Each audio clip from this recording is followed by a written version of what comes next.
నమస్తే, welcome to I dream news. Kaleshwaram వ్యవహారంలో నిగ్గు తేల్చేందుకు సీఎం రేవంత్ రెడ్డి సర్కార్ సిద్ధమైంది. ఇటీవల అసెంబ్లీలోనూ సీఎం రేవంత్ రెడ్డి దీనిపై ప్రకటన కూడా చేశారు. ఈ నేపథ్యంలో కాళేశ్వరం ప్రాజెక్టుకు సంబంధించిన విజిలెన్స్ అండ్ ఎన్ఫోర్స్మెంట్ విభాగం తనిఖీలు చేపట్టింది. ఈ తనిఖీల్లో 10 విజిలెన్స్ ఇంజనీరింగ్ బృందాలు పాల్గొన్నాయి. ఇక కాళేశ్వరం ప్రాజెక్టుకి సంబంధించిన మరింత సమాచారం మా ఇన్పుట్ ఎడిటర్ సంజయ్ లైవ్ లో అందిస్తారు. సంజయ్, చెప్పండి, దీనికి సంబంధించి మీ దగ్గర ఉన్న అప్డేట్స్ ఏంటి?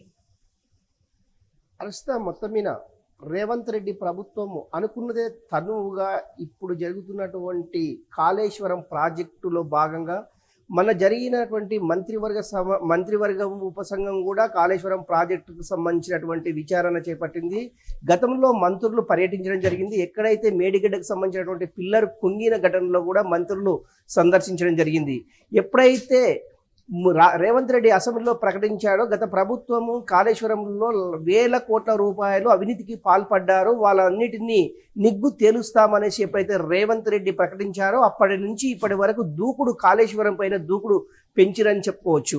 అందులో భాగంగానే ఈ రోజు జరిగినటువంటి విజిలెన్స్ ఎన్ఫోర్స్మెంట్ డైరెక్టర్స్ ఈ రోజు జలసౌధలతో పాటు అదేవిధంగా కరీంనగర్ కాళేశ్వరం సంబంధించినటువంటి ఇరిగేషన్ డిపార్ట్మెంట్లలో ఈ విజిలెన్స్ అధికారులు సోదాలు చేశారు. ముఖ్యంగా కాళేశ్వరం ప్రాజెక్టు ఉన్నటువంటి లింకుకు ఉన్నటువంటి ప్రాజెక్టులు ఏవైతే ఉన్నాయో ఈ ప్రాజెక్టులో ఎక్కడెక్కడ అవినీతి జరిగింది, ఎక్కడెక్కడ ఆరోపణలు ఎదుర్కొంటున్నారో వీటన్నిటిపైన విజిలెన్స్ అధికారులు వాటికి సంబంధించినటువంటి ఫైల్స్ అన్నింటినీ వాళ్ళు హ్యాండ్ ఓవర్ చేసుకోవడం జరిగింది. వీటన్నిటిపైన రేవంత్ రెడ్డి దూకుడు పెంచిండ్రు అని చెప్పడానికి ఇది ఒక పెద్ద ఉదాహరణ అని చెప్పుకోవచ్చు. ఇలాంటి అక్రమాలతోటి అప్పుడు గతంలో ఉన్నటువంటి బీఆర్ఎస్ ప్రభుత్వము ఎక్కడెక్కడ అక్రమాలకు పాల్పడ్డదనేసి వీళ్ళకు ఉన్నటువంటి పూర్తి సమాచారంతో విజిలెన్స్ అండ్ ఎన్ఫోర్స్మెంట్ అధికారులు ఈ రోజు ఆయా కార్యాలయాల్లో అంటే జిల్లాకు సంబంధించినటువంటి అధికారులు కావచ్చు, ఈఎన్సీ, ఎస్సీ ఇలాంటి కార్యాలయాల్లో ఈ కాళేశ్వరం సంబంధించినటువంటి ప్రాజెక్టులపైన పూర్తిగా నివేదిక తెప్పించుకోవాలి.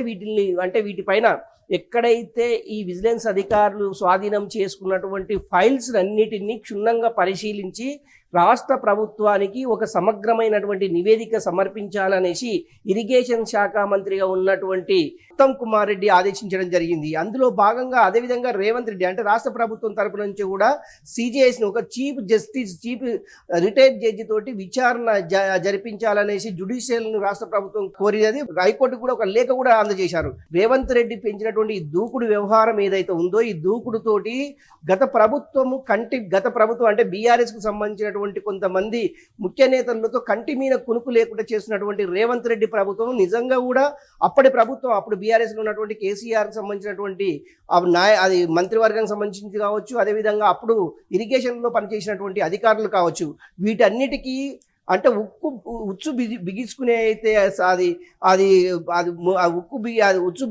బిగించే విధంగా అధికారులు ఇప్పుడు ఉన్నటువంటి రాష్ట్ర ప్రభుత్వము ఉచ్చు బిగిస్తుందని చెప్పుకోవచ్చు. అందులో భాగంగా ఎప్పుడైతే ఈ విజిలెన్స్ అండ్ ఎన్ఫోర్స్మెంట్ అధికారులు ఈ యొక్క సోదాలను నిర్వహించారో ఉదయం నుంచి సాయంత్రము అంటే ప్రస్తుతము ఒక జిల్లాకు సంబంధించినటువంటి ఎస్సీ సూపరింటెండెంట్ ఇంజనీరింగ్ కార్యాలయం కూడా ఇప్పుడు కూడా సోదాలు కొనసాగిస్తున్నాయని చెప్పుకోవచ్చు. జలసౌధలలో సుమారు ఒక 6 గంటల పాటు ఈ యొక్క ఫైల్స్కు సంబంధించినటువంటి గత ప్రభుత్వము 10 సంవత్సరాల కాలంలో ఎవరెవరు అధికారులు ఈ యొక్క కాళేశ్వరం ప్రాజెక్టులో పనిచేశారు, కాళేశ్వరం ప్రాజెక్టులో పనిచేయడంతో పాటు కాళేశ్వరం ప్రాజెక్టులో పార్టిసిపేట్ చేసినటువంటి అంటే ఇంజనీరింగ్ డిపార్ట్మెంట్లో ఉన్నటువంటి అధికారులను కూడా ఈ విజిలెన్స్ అధికారులు వాళ్ళు విచారించడం జరిగింది.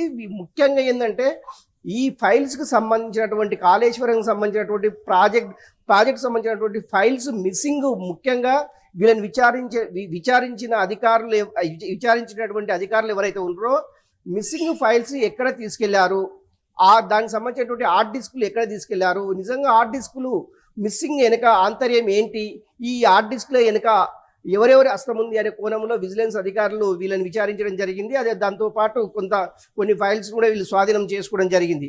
ముఖ్యంగా రాష్ట్ర ప్రభుత్వము ఈ దూకుడు పెంచింది చెప్పడానికి ఒకే ఒక ఉదాహరణ కాళేశ్వరం ప్రాజెక్టులో జరిగినటువంటి అవినీతి ఆరోపణలు మాత్రమే.